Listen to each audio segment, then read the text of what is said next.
আসসালামু আলাইকুম গাইজ। আজকে আমরা সপ্তম শ্রেণীর 1.1 মূলদ ও অমূলদ সংখ্যা বিষয়টা দেখবো, ঠিক আছে? তাহলে মূলত মূলদ ও অমূলদ সংখ্যার আজকে আমরা দেখবো 3 নাম্বার 1.1 3 নাম্বার যে অঙ্কটা আছে, নিচের সংখ্যাগুলোকে কোন ক্ষুদ্রতম সংখ্যা দ্বারা গুণ করলে গুণফল পূর্ণবর্গ সংখ্যা হবে। ঠিক আছে, আমরা এই যে অঙ্কগুলো আছে এই অঙ্কগুলা আসলে কোনো পূর্ণবর্গ সংখ্যা নাই। হইছে যে ও যে অঙ্ক যেগুলো আছে ওগুলারে কোন এমন একটা সংখ্যা আছে যেটা দিয়া এমন ক্ষুদ্রতম সংখ্যা মানে ছোট একটা সংখ্যা, সবচেয়ে ছোট সংখ্যা, হয়তো অনেক সংখ্যা দিয়ে গুণ করলে একটা পূর্ণবর্গ সংখ্যা ওই যাব, কিন্তু আমরা বার করতাম এমন একটা ক্ষুদ্রতম সংখ্যা যেটা তুলনামূলক সবচেয়ে ছোট, আর ওটা দিয়ে গুণ করলে এই যে সংখ্যা যেটা আছে এটা একটা পূর্ণবর্গ সংখ্যা হইব। প্রশ্ন বোঝা গেছে? এখন আমরা যে পদ্ধতিটা অনুসরণ করবো আমি অঙ্ক খরি খরি বুঝাই দিই, ঠিক আছে? তাইলে আমি গ নাম্বারটা করিয়া দিলাম, মিডিয়াম যেটা আছে ওটা করিয়া দিলাম, আর ক খ একটু ছোট আর বড় গ একটু বড় আছে, নিজে নিজে প্র্যাকটিস করবা। গ নাম্বার, আমরা যে সংখ্যাটা সমাধান করতাম, যে মূলত 1470 সংখ্যাটারে কোন এমন একটা ক্ষুদ্রতম সংখ্যা দিয়া গুণ করলে গুণফল পূর্ণবর্গ সংখ্যা হইব। তাহলে একটার লাগে আমরা প্রথমে 1470 মৌলিক উৎপাদক বার করবো ইউক্লিডীয় পদ্ধতিতে, ঠিক আছে? তাহলে 1470 যার ইউক্লিডীয় পদ্ধতিতে আমরা মৌলিক উৎপাদক বার করবো। আমরা যদি 2 দিয়ে ভাগ দেই, 2 14 মাঝে যাইব 7 বার, 7 দুগুণা 14, 2 7 মাঝে যাইব 3 বার, 3 দুগুণা 6, তাইলে এখানে থাকে 1, এখন লগে যদি শূন্য লাগাই তাইলে হইলো 10, 2 দিয়ে 10 ভাগ দিলে যাইব 5 বার। ওকে, এখন আমরা পরে কোন সংখ্যা দিয়ে ভাগ দিতাম এটা দেখার আগে আমরা লাস্টে যেহেতু 5 আছে তাহলে আমরা 5 দিয়ে ভাগ দিলাম। যদি কোনো সংখ্যার লাস্টে 0 অথবা 5 থাকে তাহলে এই সংখ্যারে 5 দিয়ে ভাগ করা যাইব। তাহলে 5 দিয়ে ভাগ দেই, 5 দিয়ে 7 ভাগ দিলে যাইব একবার, 5 একে 5, এখানে রইল কিন্তু 2, 2 এর লগে যদি 3 লাগাই তাইলে 3 আর 2 এর 2 এর লগে 3 লাগানোর কারণে হয়ে গেছে 23, তাইলে 5 দিয়ে 23 ভাগ করলে যাইব 4 5 20 পর্যন্ত। তাইলে 23 এর মাঝে যদি 20 পর্যন্ত যায় তাইলে রয় কত? 3।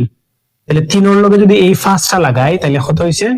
35। তাইলে 5 দিয়ে 35 ভাগ করলে 5 7 35, ঠিক আছে?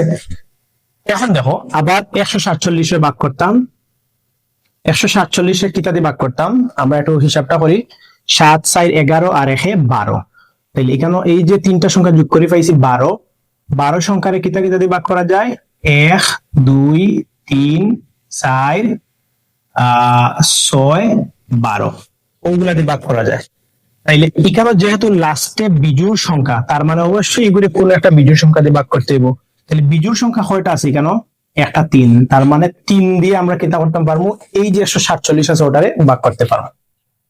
3 দিয়ে ভাগ করে 3 14 মাঝে যাইব 3 4 বার, 3 সারা 12, তাহলে 14 মাঝে যদি 12 পর্যন্ত যাই বাকি রয় 2, বাকি আর পরে রয়েছে 7, 2 এর লগে লাগাইলাম 7, হইলো 27, 27 এর মাঝে যাইব 3 9 27, ঠিক আছে?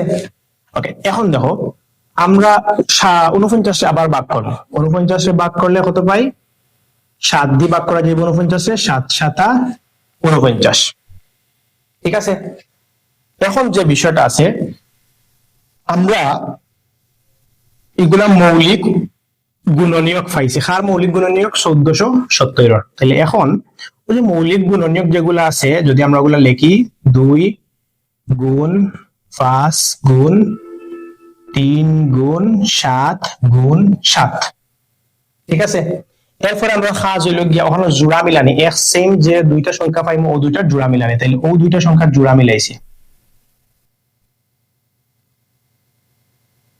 জোড়া মিলিয়ে। ওকে, জোড়া বিহীন কোনগুলা রয়েছে? জোড়া বিহীন রয়েছে 2 5 3, তাইলে এখন আমরা কাজ হইল ও জোড়া বিহীন যে তিনটা সংখ্যা আছে ও তিনটারে গুণ করিয়া যে সংখ্যা পাইমু ও সংখ্যা দিয়া যদি 1470 গুণ করি তাইলে একটা হয়ে যাবে একটা পূর্ণবর্গ সংখ্যা, ঠিক আছে? তাইলে অতএব জোড়াবিহীন সংখ্যাগুলো গুণ করি।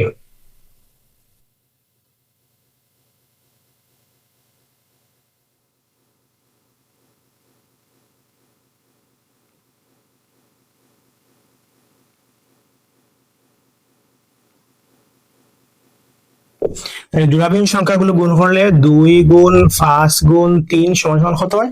5 দুগুণা 10, 3 দশে 30।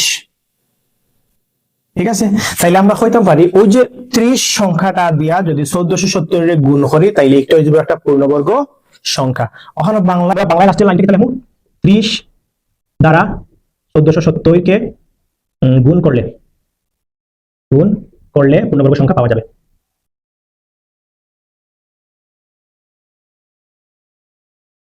ওকে ডান, তাহলে আমরা যে সংখ্যাটা খুঁজে পূর্ণবর্গ সংখ্যা আমরা বা করতাম পারছি, আলহামদুলিল্লাহ। Thank you.